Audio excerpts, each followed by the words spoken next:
Hello നമസ്കാരം. ഇന്നത്തേത് ഏതെങ്കിലും ഒരു കാലത്ത് ആരെങ്കിലും ഓർഡർ പ്ലേസ് ചെയ്യുമ്പോൾ മാത്രം ചെയ്യുന്ന ഒരു ഐറ്റമാണ് ഓൺട്രമേ. ശ്രീകുട്ടി ഇതിന് ഓർഡർ പ്ലേസ് ചെയ്ത സെയിം ഡേറ്റിനാണ് അവസാനമായിട്ട് കഴിഞ്ഞ വർഷം ഞാൻ ഓൺട്രമേ ചെയ്തത് ഡോക്ടർ വിന്ദുജയുടെ ഹസ്ബൻഡിൻ്റെ ബർത്ത്ഡേക്ക് വേണ്ടിയിട്ട്. എന്ന് വെച്ച് കഴിഞ്ഞാൽ വർഷത്തിലൊരിക്കലൊക്കെ ആരെങ്കിലും ഓർഡർ പ്ലേസ് ചെയ്യുമ്പോൾ മാത്രമേ ചെയ്യുള്ളൂ. അതുകൊണ്ട് തന്നെ എനിക്ക് ഈ പറഞ്ഞ മാതിരി കൊല്ലത്തിലൊരിക്കലൊക്കെ ചെയ്യുമ്പോഴേ നല്ല ടെൻഷനാണ് കേട്ടോ. നമ്മളേ എന്തൊക്കെ പഠിച്ചിട്ടുണ്ട്, എന്തിൻ്റെയൊക്കെ നോട്ട്സ് കയ്യിലുണ്ട്, ഇതിൻ്റെയൊക്കെ ഒരു എന്താ പറയുക, അത്യാവശ്യം നല്ല ലേണിംഗ് ഒക്കെ കിട്ടിയിട്ടുണ്ടെങ്കിൽ പോലും പ്രാക്ടീസാണ് നമുക്ക് ഇങ്ങനത്തെ കാര്യങ്ങളൊക്കെ ചെയ്യാൻ ഏറ്റവും കൂടുതൽ വേണ്ടത്. ഞാൻ അതല്ല വിശ്വസിക്കുന്നത്.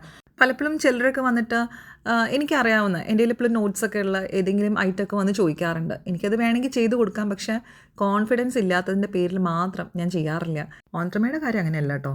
ഇത് വർഷത്തിൽ ഒരിക്കലെങ്കിലും ചെയ്യുന്നുണ്ട്. എന്താണെങ്കിലും ഇത്തവണ ചെയ്തപ്പോൾ ഞാൻ വീട്ടിലേക്ക് ഒരു കുട്ടി ഓൺട്രമയും കൂടെ ചെയ്തിട്ടുണ്ട്. ഇത് ഇങ്ങനെയൊക്കെ ആകുമ്പോൾ വീട്ടിലേക്ക് അത് നമ്മൾ ചെയ്യുള്ളൂ. ഞാൻ എത്രയോ കാലങ്ങൾക്ക് ശേഷമാണ് സ്വന്തമായിട്ട് ഉണ്ടാക്കിയത് കഴിക്കണത്. ഇത്തവണത്തെ ഓൺട്രമേ പ്രിപ്പറേഷൻ്റെ അവസാനത്തിലാണ് ഞാൻ ഞെട്ടിയത്.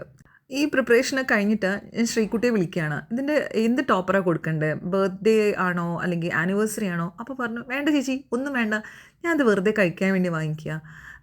അപ്പോഴാണ് പറയേണ്ടത്, ചേച്ചിയുടെ വീഡിയോസൊക്കെ കണ്ടിട്ട് എന്തെങ്കിലും വാങ്ങിച്ച് കഴിക്കണം എന്ന് തോന്നിയപ്പോൾ അങ്ങനെയാണ് ഞാനിത് വാങ്ങിക്കാമെന്ന് വിചാരിച്ചത്.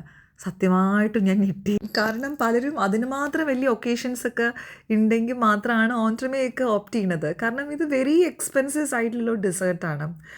അതിൻ്റെ എന്താ പറയണ്ടേ, പ്രിപ്പറേഷൻ ആണെങ്കിലും നല്ല വർക്ക് കോസ്റ്റ് വരുന്നതാണ്. പിന്നെ ഓരോ എലമെൻറ്റും ആക്ച്വലി ഈ ഒരു ക്വാളിറ്റി തന്നെയാണ് നമ്മൾ കേക്കിൽ നമ്മൾ കീപ്പ് ചെയ്യുന്നത്.